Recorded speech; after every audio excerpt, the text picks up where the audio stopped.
ከዚህም በፊት ሁለቴ ምናምን ሞክራለች። ራስ ማጥፋት ከዚህም በፊት ሁለቴ ምናምን ሞክራለች። አስክሬኗ ወደ ሱሉልታ ተወስዷል።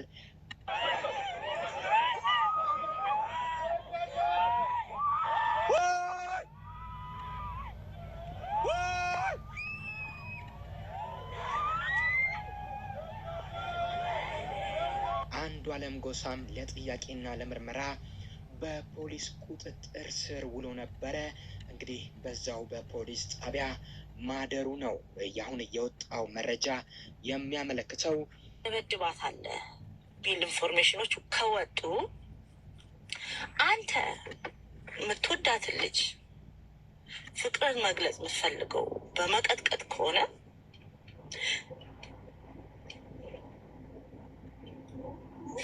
ዋይ እቺ ልጅ እኔ አሁን ምን ጎሏት ነው?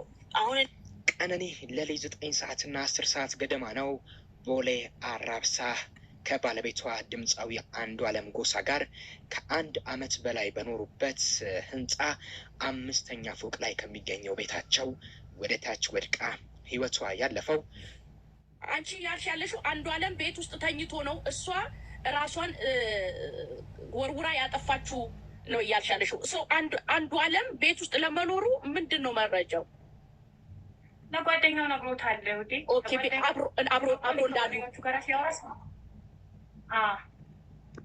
ከእሱ ጋር በጣም የሚቀራረቡ ጓደኞቹ አሉት። የጣፉ ልጆች ናቸው ምናምን ብለው ሲሆን እኔ ለሊት 10 ሰዓት የገባሁት ከገባሁ በኋላ ደህና ነች አልፋኝ ስትሄድ ግን አይቻታለሁ ብሏል።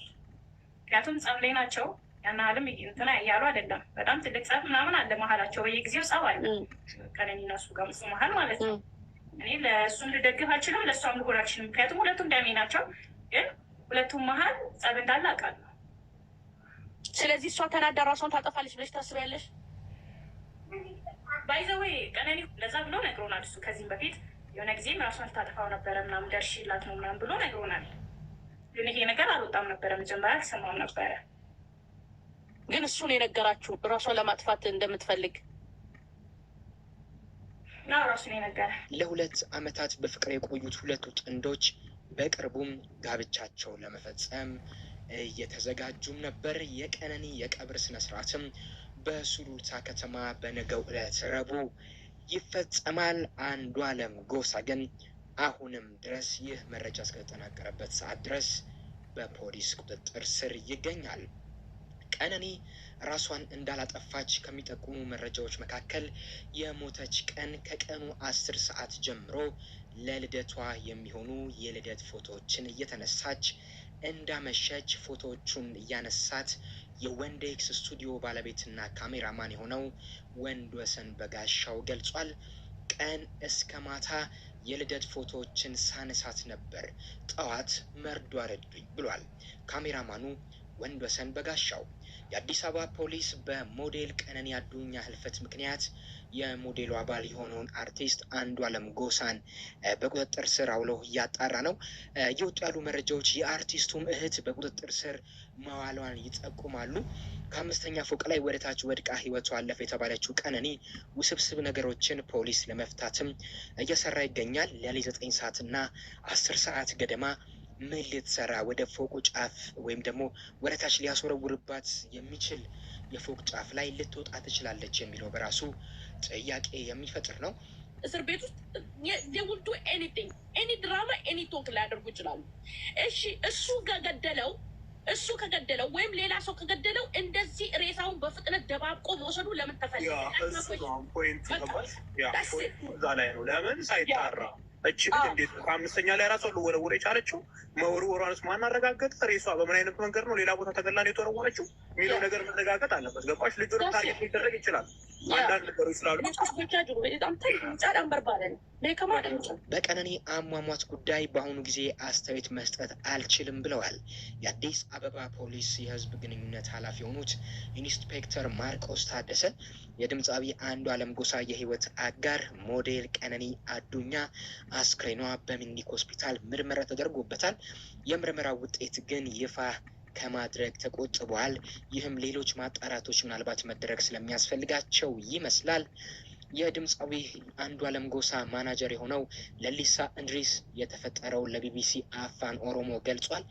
ንጋት 11 ሰዓት ስልክ ተደውሎ ቀነኒ ተጎድታ ሆስፒታል ገብታለች፣ ቶሎ ድረስ እንደተባለ የሚናገረው ለሊሳ እሱ ሩቅ በመሆኑ በሰዓቱ መድረስም እንዳልቻለ ገልጿል። ቦሌ አራብሳ ከ1 ዓመት በላይ በጋራ ከሚኖሩበት መኖሪያ ቤታቸው ከ5ኛ ፎቅ እንደወደቀችና ምን እንደተፈጠረ ፖሊስ እያጣራ መሆኑን ነው የገለጸው።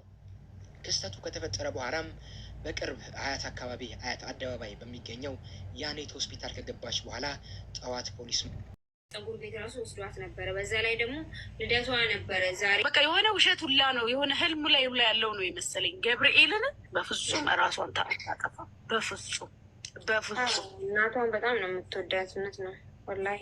ከሱ ጋር ዞሩ ብትል በጣም የተሻለ ሰው ማግኘት እንደምትችል ራሱ ታውቃለች።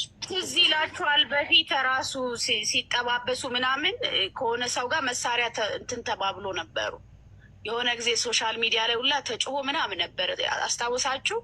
እሱና የእሱ ጓደኛ በእሷ ምክንያት ላይክ እንደዛ አይነት ነገር ነበር ከጫላ ጋር። ቀነኒ ራሷን እንደማታጠፋ ነው ማለት። አታጠፋም። ሺታ ፋሚሊ ገብቷቸዋል። አንዳንዴ የውላችሁ ምን አለ መሰላችሁ፣ ይሄ ወይ በኢኮኖሚ ይሄ ልጅ እኮ ምንም አድርጎላት አይደለም አብረው ያለችው። እኔ አይገርማችሁም? ግን እግዚአብሔርን በዚህ ሳምንት ውስጥ ራሱ ሁሌ ግን ደስተኛ ነሽ፣ አይከብድም አለም ደስተኛ መሆን እግዚአብሔርን ከያሽ እኮ ደስተኛ ነሽ። ሁሌም የጎደለው ነገር አያሳስብሽ ምናምን እንደዚህ አይነት ጽሁፍ ነው። እኔ ጽሁፉን ሁላ ለጥፍላችኋለሁ ከፈለጋችሁ የምትጽፍልኝ ማለት ነው። እና በእውነት ሺ ሶ ስማርት ራሷን ታጠፋለች ብዬ በፍጹም እኔ ምን እመኝላት ነበረ መሰላችሁ? ባገባት የሆነ በሰርግ ምናምን እንደዛ ነበረ የምጠብቀው ጋይስ። ስለዚህ አሁን በዛኛው ጉዳይ ምክንያት አንዱ ስቲል ቂም ይዞ አንድ ነገር አድርጎ ቢሆንስ? ኢንቨስቲጌሽን ኢዝ ቬሪ ኢምፖርታንት። ዛሬ የልደቷ ቀን ነበር። በትናንትናው ዕለት የልደት ባህሏን ለማክበርም ሽር ጉድ እያለች ነበር። የድምፃዊ አንዱዓለም ጎሳ ሚስት ቀነኒ አዱኛም ፎቅ ላይ ወድቃም ህይወቷ ማለፈ ከተባለ በኋላ ይህ አሳዛኝ ጉዳይ አቅጣጫውን እየቀየረው ነው። ባለቤቷ አንዱዓለም ጎሳና የአንዱዓለም ጎሳ እህትም በፖሊስ ቁጥጥር ስር ውለዋል። የሟች የቅርብ ጓደኞችም ራሷን ልታጠፋ የማትችልበት ምክንያትንም አጋርተዋል። ይህቺ ወጣት ሞዴልና የተለያዩ በጎ ስራዎች ላይ የምትሳተፈው ተወዳጇ የዋህ እናቷን ከራሷ በላይ የምትወድም ነበረች። በልደቷ ቀን ግን ህይወቷ አለፈ። በዚህ ጉዳይ ጓደኞቿ ለመላው የኢትዮጵያ ህዝብ ያጋሩትን መልእክቶች ታጠፋ ነው እንጂ እኔ ልጁም እንደዛ የሚያደርግ አይነት ሰው አይመስለኝም። አይ ሰውም እንዳለ እኮ ትላንትና አብሮ ናቸው። ትላንትና ፀጉር ቤት ራሱ ወስዷት ነበረ። በዛ ላይ ደግሞ ልደቷ ነበረ ዛሬ ነው መሰለኝ ልደቷ። ሜካፕ ምናምን ተቀባብታ ስቱዲዮ ሄዳ ፎቶ ሁላ ተነስታ ነበረ። እንግዲህ ዛሬ የሚፖስት ፎቶ ነበረ ማለት ነው ያ ፎቶ እና ምን እንደተፈጠረ አይታወቅም። እውነቱ እንዲወጣ እኛውን የምንታገለው ትግላችን የእሷ እውነት እንዲወጣ ነው። ለምንድን ነው ይሄ ሰው ጥሏት ነው ወይስ ራሷን ገላ ነው? በቃ ማለት ምን እንደተፈጠረ ነው ማወቅ የሚፈልገው ይሄ ህዝብ የሚፈልገው እሱ ነው። እሱን ለማድረግ እጅግ አሳዛኝ ነው። የታዋቂው ድምፃዊ አንዱዓለም ጎሳ እጮኛ በድንገት ህይወቷ ማለፉ ተሰማ። የተወዳጁ ድምፃዊ አንዱዓለም ጎሳ እጮኛ የነበረችው ሞዴል ቀነኒ አዱኛ ህይወቷ ያለፈው ከፎቅ ላይ ወድቃ ነው ተብሏል።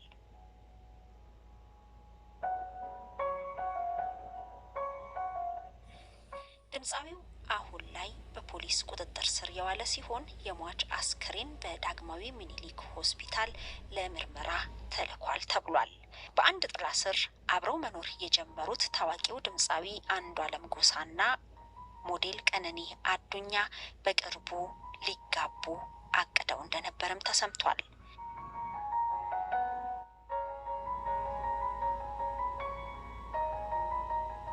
ባሌ ተወልዶ አሰላ ያደገው ድምፃዊ አንዱዓለም ጎሳ ለአመታት በሙዚቃ ውስጥ እጅግ ሲለፋና ሲጥር የነበረ ወጣት ድምፃዊ ሲሆን በሰራቸው እጅግ ተወዳጅ የሆኑ ስራዎቹ አድናቆትን አትርፏል። በተለይ ደግሞ ደርቤ ላላና ቢልሌ የተሰኙ ነጠላ ዜማዎቹ እጅግ ከሰው ጋር ያስተዋወቀውና በመላው ኢትዮጵያ ከፍተኛ ተቀባይነትን እንዲያገኝ ያደረጉት ስራዎቹ ናቸው። ደርቤ ላላ በአምስተኛው የኦዳ ሽልማት በምርጥ ነጠላ ዜማ የተሸለመ ስራው ነው። በዚሁ አመት በወርሃ መስከረም ላይ ነበር አያንቱ የተሰኘ አዲስ የሙሉ ጊዜ ስራውንም እየለቀቀው። በውስጡ 16 ዘፈኖችን ያካተተው አያንቱ የተሰኘው የመጀመሪያው የአንዱዓለም ጎሳ የሙሉ ጊዜ አልበም የሀገራችን የተለያዩ የሙዚቃ ስልቶችን ተጠቅሞ የሰራቸው ናቸው።